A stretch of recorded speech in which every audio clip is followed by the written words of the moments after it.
Good evening, everybody. To introduce myself, my name is Raghavan. I'm a former diplomat.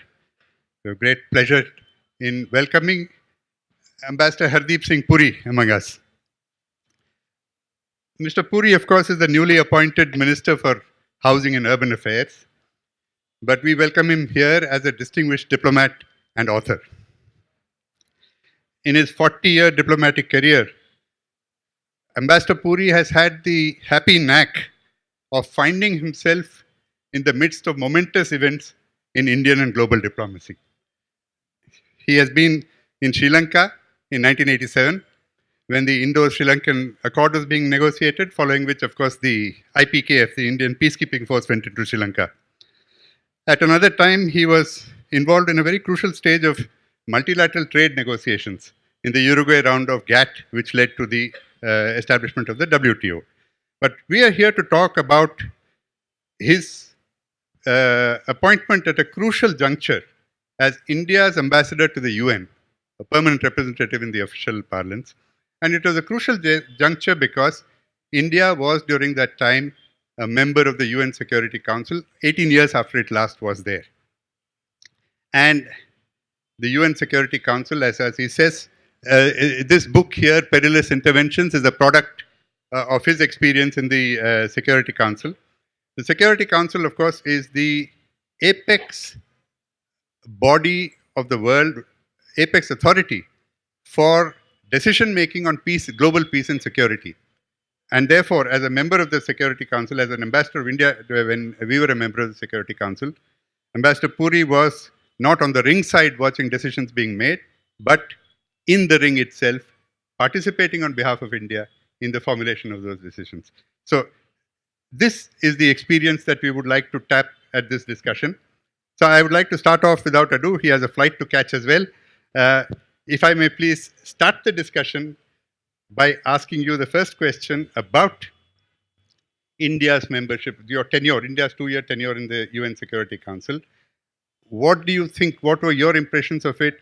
Do you think India made a difference? Do you think that India contributed meaningfully to the deliberations and the decision making at the Council during the period that you were there? The 2 years that we spent in our last tenure on the Council is qualitatively different from any other tenure we've had on the Council for two reasons. One, that was the period when everyone thought that the, Western liberal democratic model has succeeded. Globalization, human rights, the Washington Consensus is now the order of the day. Fukuyama's end of history, etc. Now all that remained to be done was that you had to take your model, which is so-called free Western liberal democratic model, and introduce it in a part of the world which actually was not ready for it. And I'm talking about Libya, Syria. So in order to introduce that, you had to do things which are contrary to the doctrine of common sense when it comes to decision making. So those 2 years witnessed A, the use of force, application of military force from the outside, and the arming of rebels. Thank you for saying all that I did. I mean, I'm talking to a person who has been ambassador to Russia in his last job. He's currently, I don't know whether I should, but we are having the conversation in a personal thing. He's the convener of the National Security Advisory Board. So he knows about peace and security. Look, the crux is the current world is ordered or supposed to be ordered on the Westphalian model, which is each country separate. You don't interfere in other countries' affairs. But if you start arming rebel groups, ostensibly for good causes, because you think that the regime is repressive and in the interest of human rights you do it, then you are actually unraveling other countries. So this 2 years was different because it saw the unraveling of Libya, it saw the unraveling of Syria, then it went on the process to see the complete destruction of Yemen. And when it became fashionable to use force from the outside, your Russian friends, my Russian friends came to say, well, it's all right, we'll also take over a neighboring country. It's called Ukraine or parts of it. Crimea. And so, they were interfering. So it just completely changed. So, yes, it was very momentous 2 years. Did we make a difference? I think history is beginning to show, A, we tried. B, if people had listened to us, like the model on Syria, and we can come to that in a conversation, it could have made a crucial difference. But if you have powerful nations like who are permanent members of the Security Council deciding that they know best, they're not going to listen to you, then you try and make a difference, and then they pick up the consequences. No, I'll take up this point about Syria just a little bit later, because I want to, in the context of the UN Security Council, I want to ask you a question which we as former diplomats or even practicing diplomats get asked everywhere we go. Are India's aspirations to become a permanent member of the Security Council realistic? Can we achieve it? In what time frame can we achieve it? And what needs to be done in order to achieve it in the shortest possible time frame? Short questions to your answers, Ambassador. It is A, realistic.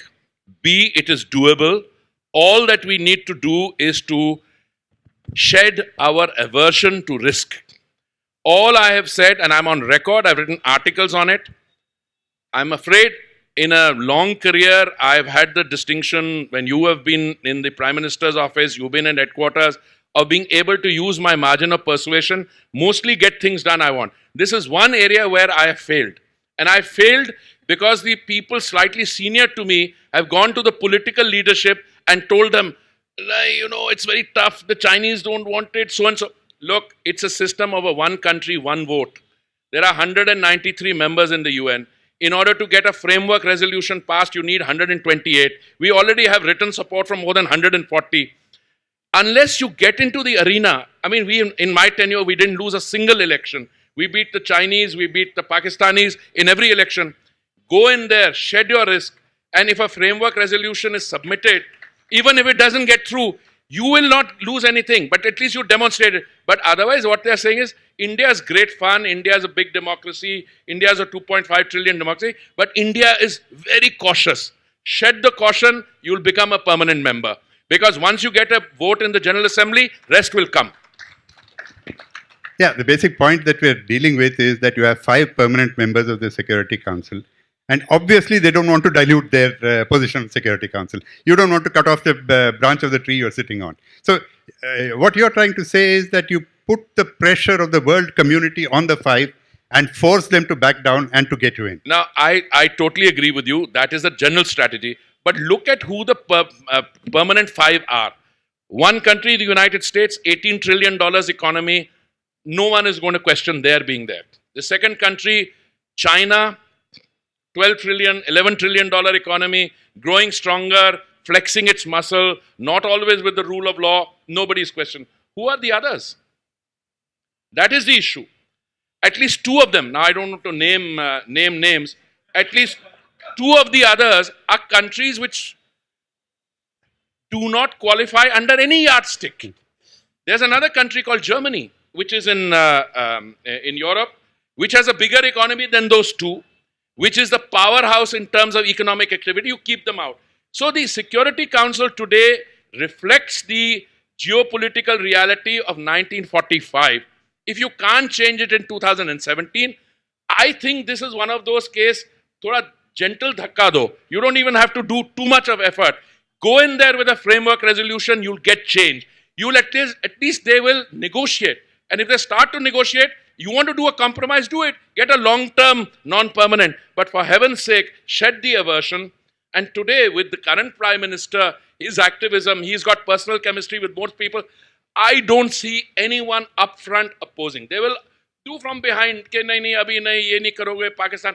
Do you think Pakistan is in a position to challenge you today? They're having so much difficulty. The Russians, you've got a very strong relationship. You need to do a little more. The Americans are openly calling for you to be a member of the Security Council. Now, I should be careful. I'm a member of the Council of Ministers. So nothing I should say here should get the impression that I'm criticizing this government. No, I'm a very proud member of this government. I am talking about the risk-averse bureaucracy in my ministry, your ministry. They should summon the, courage, and I want to be politically correct, and they should take it to the next step. I think the political leadership will buy it. No, I agree with you on that. I agree that it's been essentially the bureaucracy which has not carried the right message to the political leadership in order to push. And again, to further clarify what you said, all of this happened in the previous government, actually. So, the one previous government, which was there for 10 years, I was PR in that time. You don't have to guess which government it was. Every time I produced what I called a mass movement inside the bureaucracy, I would tie it up with you, I would tie it up with somebody. I would find at the last mile, which you have to take the decision forward, I would say somebody who's in a big office, corner room in one office or the other one, would go and tell the Prime Minister, sir, isko abhi mat kariye, kahin, wo ho jaye, aapka, by the time arguments don't work, then you are at the level of personal, security in terms of basically aversion to risk. If things are moving, let's do it next year. Okay, let's shift back to Syria that you mentioned. This is one of our greatest tragedies today. A civil war that has lasted 5 years and counting. And you've said in your book about its horrendous impact. 500,000 dead, 4 million refugees outside, about 8 million refugees within the internally displaced. And what is the reason for that? An absolute paralysis of action within the Security Council. You have 3 permanent members pitted against 2 other permanent members. At the same time, every regional actor around the place is funding and arming militias to fight there. You have Turkey, you have Iran, you have Israel, you have Qatar, UAE, you name it. And the US and Russia, of course, are heavily involved there. Now, what is the future for Syria? How do you deal with this? And this has great impact on India. And it has great impact on the way in which we deal with terrorism in the world. So where do we go from here? Look, your question, as usual, with whatever you say, your question is absolutely bang on. Where do we go from here? The answer is very simple. Let's get a correct analysis of what has happened. Did India make a difference? In August 2011, India was at the presidency of the Security Council. Presiding over the council, I gave a short presidential decision, which everybody said you can't get through, somebody will block it, nothing. It's a unanimous decision. And that to date is the only unanimous resolution on Syria. Later on it came in the case of humanitarian assistance on substance. What did that decision say? 1, there has to be an immediate and unconditional cessation of hostilities, ceasefire. 2, all combatants, all disputants must walk back. All means the Syrian government, which is running a ruthless campaign against its own citizens. As Ambassador Raghavan says, every country conceivable, the Iranians, the Americans, the Saudis, the Qataris, the Emiratis, they are all funding different terrorist groups. Now, this is what the use of force and the arming of rebels is.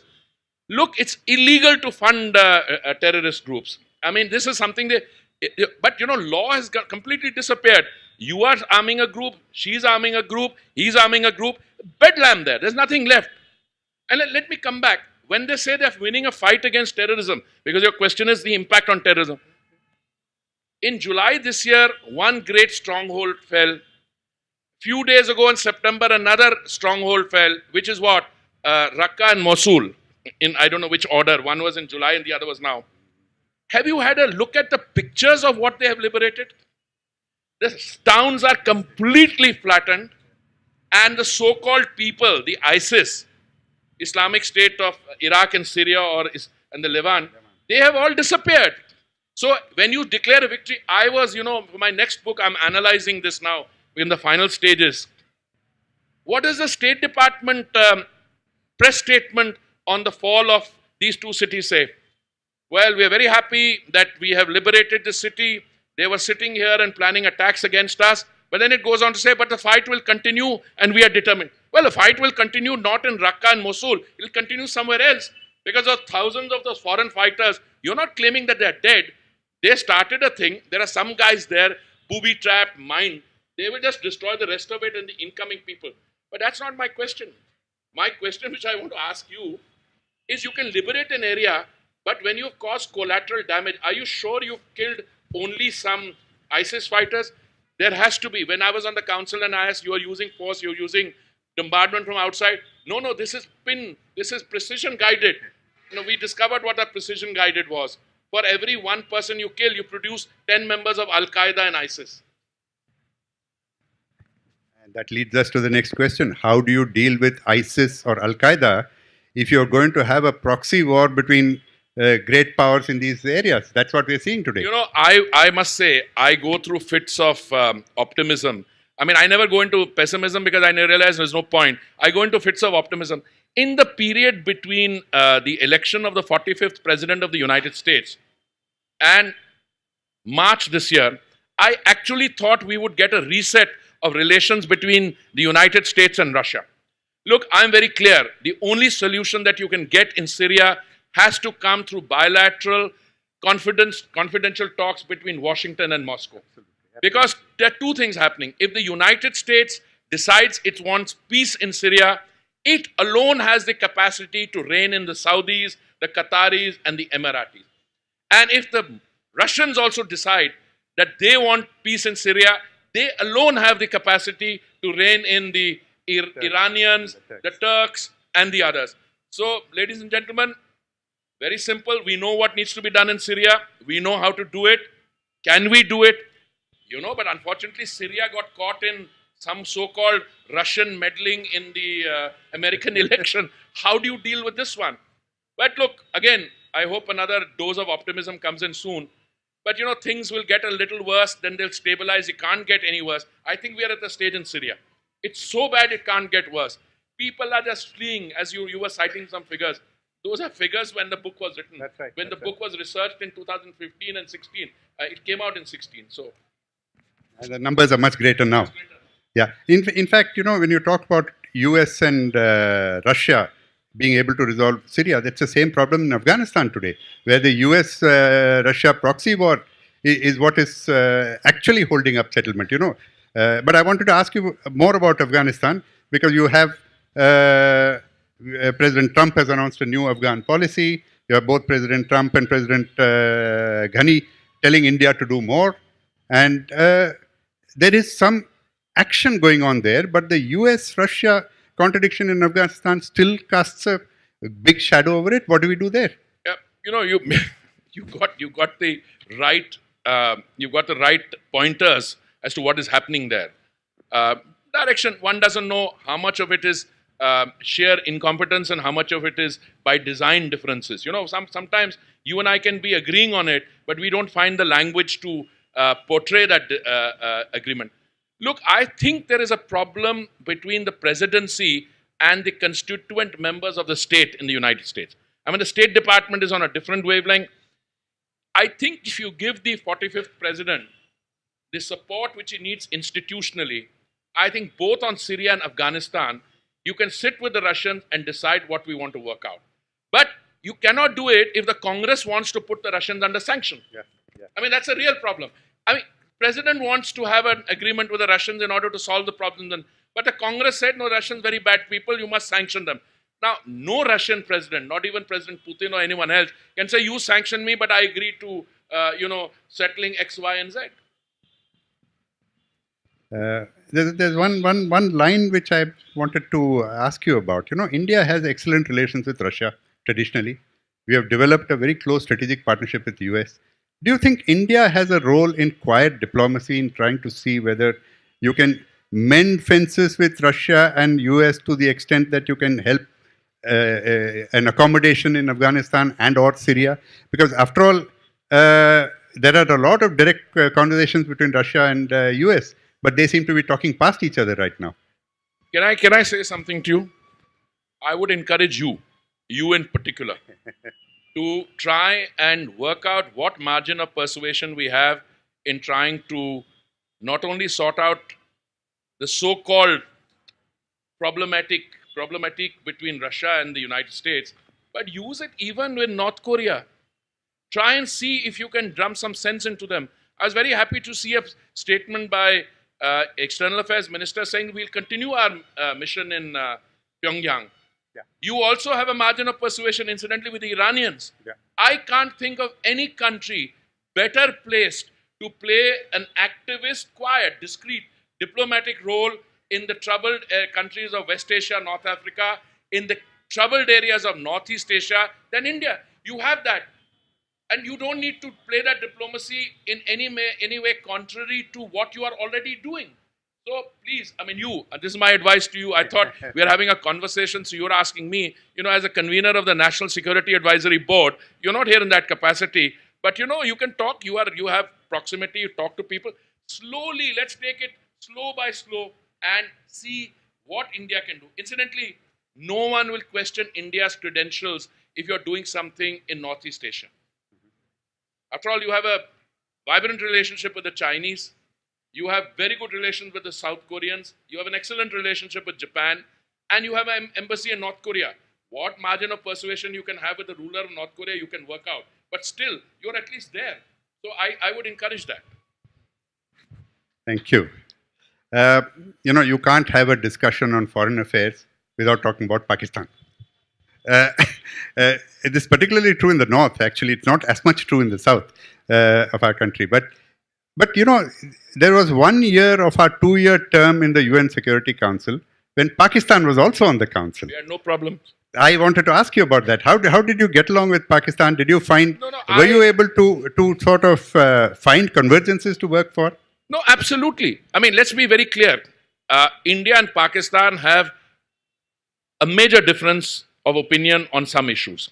But do we have a difference of opinion on the other issues which are on the agenda of the Security Council? No. I think you had mature ambassador from Pakistan with whom I had the ability to work, establish a good working relationship, and I think it was to our advantage. I can share something with you.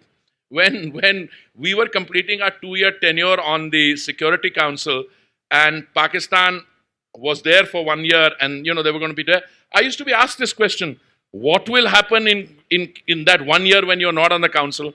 So I used to smile back and say, what could happen? Frankly, it is entirely the prerogative of the ruling dispensation, political leadership, to fashion how you want to calibrate your relations with Pakistan. I mean, and calibration is not a one-way process. It takes two to tango. But my view would be that in terms of pure security interests, Pakistan is a small-time irritant. You have the ability, therefore, to play a much larger game. I think the current policy of, leaving it there, sorting out our own problems with maturity, and then you deal with Pakistan from a position of, you never stop talking. You're to nuclear powers. I mean, let me just put it bluntly. There's a saying in this world from which you and I come and which we'll always be a part of. The rest is a diversion. That nuclear powers don't fight bush wars. Now, both sides have to realize that. I think you and I have realized it. You were with a particular leadership. They made their efforts. I think our Prime Minister's heart is there. But Pakistan has to, give him reasonable basis on which to base that. You cannot have a situation that all the overtures are coming only from our side and they are misbehaving or acting irresponsibly. I think you need to be able to get that balance right. But you have no choice but to deal with your neighbors and the proximate ones.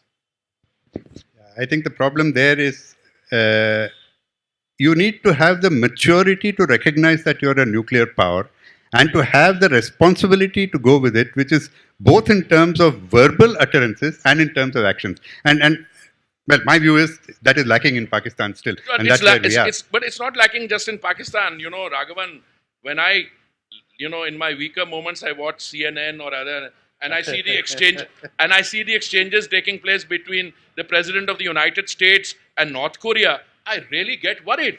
Because, wars are never designed in terms of you want to go to war. There's always an accident. How did the First World War start?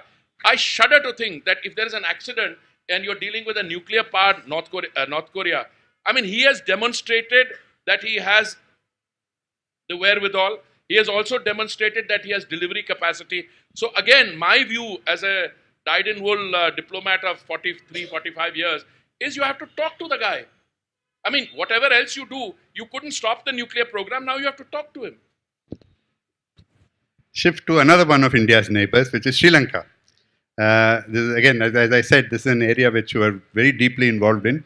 It's one of those perilous interventions without the instrument of the UN Security Council. Now, you have said in your book that India's role in resolving Sri Lanka's Tamil issue has never been properly understood or appreciated. And as you rightly said, the Indo-Sri Lankan Accord was not meant to acquire to procure an elam for the Tamil people. It was meant to provide the Tamils a guarantee of a just position within a united Sri Lanka. But you have also said that the failure of the IPKF, the failure of the accord, was because of a shortfall of sincerity and compliance on both sides. Now, what is the way forward today? Because you still have the same situation where the Tamils seem to be looking to us to somehow help in securing for themselves an autonomy or protection of their interests within the northern and eastern provinces. And you have this delicate balance of maintaining your relations with the Sri Lankan government while trying to secure it for them. Where do we go? You know, I call it a misadventure in my book. I call it a misadventure. And when somebody tried to tell me what is it, I said, where have you come across a force which goes in there and it is welcomed? Firstly, it was welcomed. Secondly, if you look at the reactions of Washington, London and all the capitals, they welcomed that India was going in there. You were going in there not to create an elam. That's the misunderstanding. You were going in there on the basis of an understanding which was reached between the then Prime Minister and President Jayawardene, which is, we will guarantee your territorial integrity on the condition that you will deliver a package responsible to the aspirations of Tamil minority. That was the deal. Now, as you say, the other side have gone back on it. But on the other hand, it's not as if we haven't made any mistakes. I mean, I've said that. I said, look, why did you, at one stage, when you sent the IPKF in, we didn't have the political support system at home, including inside the state of Tamil Nadu. I mean, some people thought the IPKF was going in order to be able to produce an elam. Other people, well, I have a suspicion that in some respects, the timing of the IPKF was a diversion from the political problems that the dispensation then was facing. We don't know what happened. I can't look into the mind of the guy. But there is one way forward. Number one, you still have to work out a solution within a united Sri Lanka. I mean, going back to the policy of providing intellectual, moral, and other forms of support to the militant groups, it's not a policy which works. When we went in there as guarantors. We didn't need a Security Council resolution or anything like that. We did not use force, incidentally. Others have used force. I mean, when they got a Security Council resolution, they went into Libya and Syria, they wanted bomb. We went in there giving humanitarian assistance, lost 1,000 of our own people. What is the way forward? Very simple. I think you have to sit down with the Sri Lankans and say, listen guys, these are your citizens. You have to deliver on whatever is left, 13th Amendment plus. What we can do is help you on economic development. But that's where the China factor becomes in. I don't think we should get worried about the China factor. Let me tell you, I personally believe that this policy which some countries have of exporting large amounts of projects which are capital intensive, at the end of the day, an investment has to be viable and must have win-win. I think what India is doing in Sri Lanka in terms of the investments, in terms of the project, is the correct approach. And of course, the central government has to sit with the Tamil Nadu government in order to cooperate, to urge them to cooperate in this venture. I think that's a very important aspect of it. Now, if I may end on a slightly philosophical note, you have time? Okay. In that case, I'll ask you one more question. Your book talks about the basis on which the Security Council takes its decisions.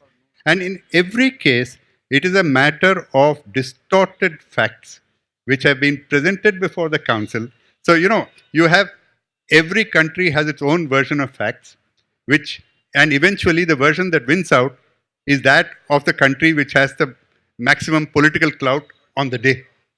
Now, the Security Council being such an important apex body for decision making on global peace and security, is it not possible to create a system which can sift propaganda from facts and be able to present to the council objective reality? Or am I being too utopian in this? No, you're not being in this utopian. You're question? not being utopian.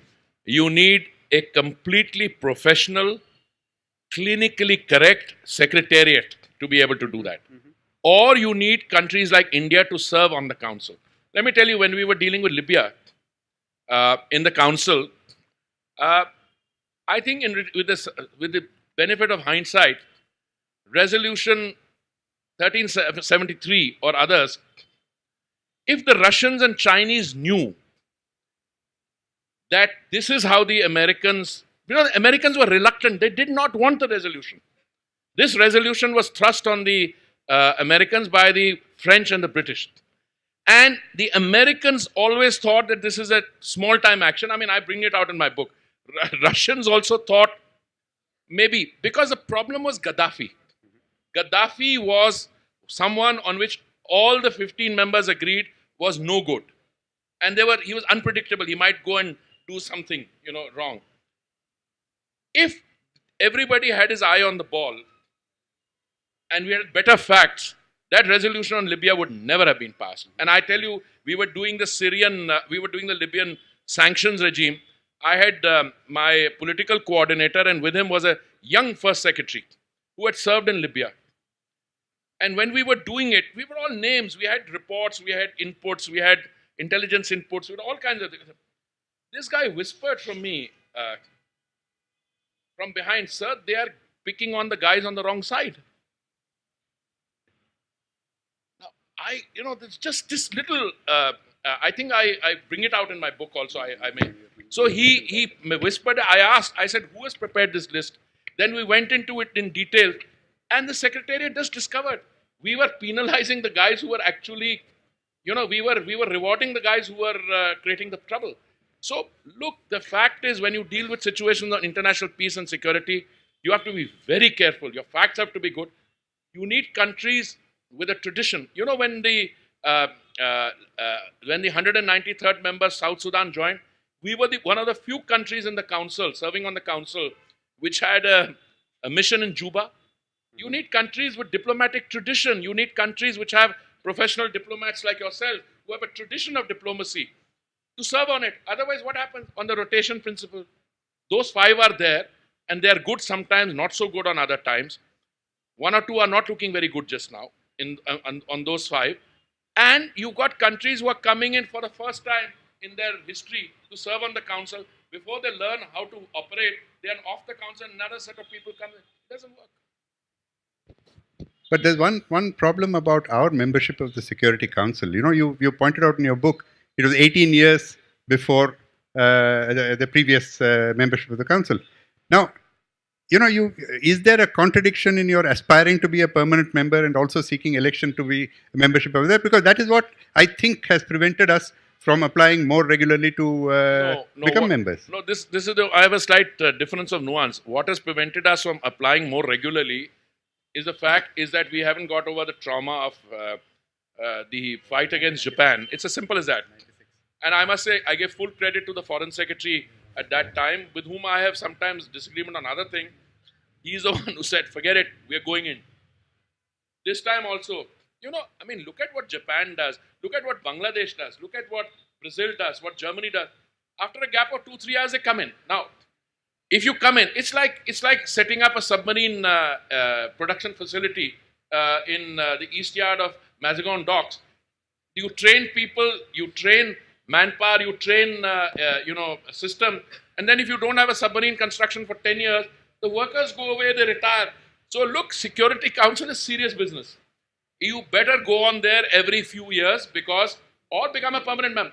My own view is that the least that will happen, if you put in a framework resolution, in order to buy you off, they'll give you a long-term, non-permanent seat. That will solve your problem in the short term. In any case, the way the UN is working, the way the Security Council works, it will collapse under the weight of its own incompetence sooner rather than later. Okay, I think you do really have to go now. You have to catch a flight. Let me just conclude. Okay, I just want to give one. Okay, why don't we go for the question? Okay, please. uh, Honorable Minister and Mr. Sir, we have been brought up on one, is it a myth or true, that when UN Security Council was being formed, India was offered the permanent membership, but Nehru interjected and said China was not entering the UN. And Nehru was the one who said that, who asked to be stepped down, they won't become, let China become the permanent member. Is it a myth or it's a truth? No, look, any foreign service officer who's dealt with the multilateral system anchored in the UN has had to confront this. I must say, this is exactly what the ambassador and I were just discussing. Each one of us, wherever we have gone, we have tried to look for the file, read the correspondence. Look, China's case is separate. There is the, when China decided to come on in its present form, we, India, decided to support them. It's a different issue. In our case, there was some discussion, but whether you can call that an offer as in something that the then Prime Minister could say yes or no to, I am not so sure on that. But again, I would say forget about what happened at that point of time. Your standing in the world today is such that if you decide that you're going to make a bid for it, you will get a lot of support. And if you decide to put that into serious framework resolution, it will go through 128. And that's when the permanent five or the others who have doubts about your entry will actually seriously negotiate. And I'm one of those who believe if you have a serious negotiation, you'll get some result, most likely a good result. I agree with that. We have room for a couple more questions. Who do you want to take the questions from, sir? Well, I can't see most of them. Okay, there's one there. Yes.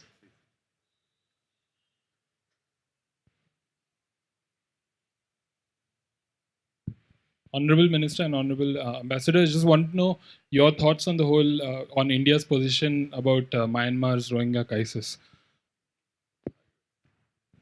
I think India has a very mature position. We have been always, since times immemorial, following a policy of non-refoulement, which means we don't turn back people who come in distress. But in this case, we have a bit of a problem. And that problem is that there is a certain concern that we have about a orientation on terrorism, etc., which doesn't mean that everyone coming in from there is there. So I think the government has sufficiently clarified it. But more important than that, I think our diplomacy is working overtime, both with Myanmar and Bangladesh, in order to be able to resolve that. So I must say, if you look at what India did at a particular, it may appear as if it's not. The fact of the matter is, on one hand, we are told that our state shows signs of intolerance. The Rohingyas today are the most persecuted minority in the world. And they've been really, it's shameful what's happening to them. But they have come and settled as in places like Kashmir. Now, how do you reconcile the two? Basically, we have a very good arrangement where we vet applications, we do that. But listen, all this I'm saying in my personal capacity.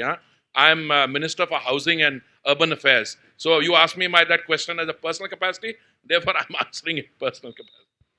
I'd like to add one more thing. Look at the people who are criticizing us for not accepting refugees. Look what is happening in Europe. They have created a problem in Syria and they cannot accept a single refugee from Syria. Exactly. And you're talking about thousands in that case. Here you're talking about millions of refugees who are there, which India is housing over the last many decades. So I think we need to see also where this criticism is coming from and how hypocritical this is. And also one more thing. We don't have anything to do with the causation of the problem in Myanmar.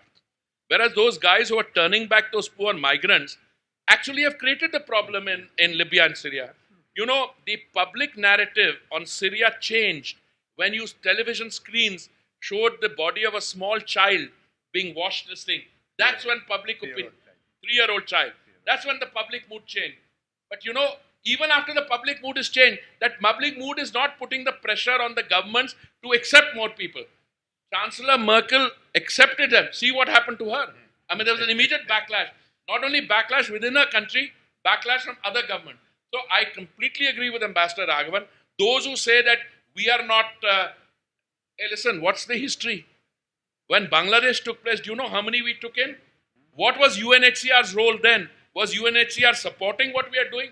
In fact, they were working the other way around. What were those governments doing? They were criticizing us. So I think India has a fantastic track record. And I think we can speak with great pride, not only what we did then, what we are doing now. We take in people and we take in people who are in distress from all over the world. But please don't deny us the role of looking after our own national security. That somebody else is not going to do for us. We have just one more question that we can take. Hi, sir. First of all, I feel very privileged to be, sitting in front of the two most esteemed diplomats of our country. My question is, sir, for both of you, how do you feel about India's relations with the Soviet Union affected India's place, potentially getting a place on the UN Security Council over the years, and the Cold War, and all the things that came along with it? What implications did that have, on India potentially securing a place in the UN Security Council? I am one of those who thought then and who think now that you have to take advantage of that historical experience you had, and you need to do much more on your relations with Russia. I mean, he's been ambassador there. I've never served there. But I look at the world from where I was in the Security Council. We need to step up on our relations with Russia. I'm not saying what you're doing with the Americans is very good, what you want to do with China. But with Russia, you need to do that. Secondly, I would like to think that when the Russians, their previous ambassador, Vitaly Churkin, and I used to sit and have long conversation, he used to tell me then, I'm glad you're on the council, personally. Even the Chinese used to tell me that, Li Baodong. So look, don't go by the stereotype. China is against India. Oh, I'm sure. Nobody wants, if two of us are sitting here, we don't want a third guy to come in. Look, these are long drawn out processes. I think at the end of the day, when you get into the council, even if the Americans want you there, you need the Russians. And please engage them more forcefully. But look, I was hesitant. I think he should say this because he's a former ambassador to Moscow. No, I don't think our relations with Russia, to answer one part of your question, I don't think our relations with Russia has prejudiced our candidature for the permanent membership of the Security Council. But talking about Russia, as Ambassador Puri said, no permanent member of the Security Council wants an additional member. That's basically because he doesn't want 1/5 power to be diluted to 1/6 power. That's obvious. But having said that, as he said, once you get the support of an overwhelming majority of countries to your membership, all these countries will come and talk to you. And there, I think at that stage, you will find Russia willing to talk to you and willing to do business with you. And you will find, of course, America already, as he said, there are a few other countries which are more vulnerable, and we need to see how to deal with their vulnerability. Yeah, but be a little careful. When I was PR there, I think it was in the year 2010, President Obama came here and he announced that he would like to see India as a permanent member in the foreseeable future. I don't know what language. He qualified it a bit. He qualified. But the American delegation on the ground worked overtime to be unhelpful to us. And they used to always sometimes encourage the Russians, sometimes encourage that. I have a feeling that this has got a traction of its own. If you show dum or, show courage and you go in there and the word gets around that, it's beginning to change, you'll find that those guys would want to be seen as part of your coming in rather as part of having stopped you. Yeah, absolutely. You want? One more, yeah, Okay. No, we'll end this last question.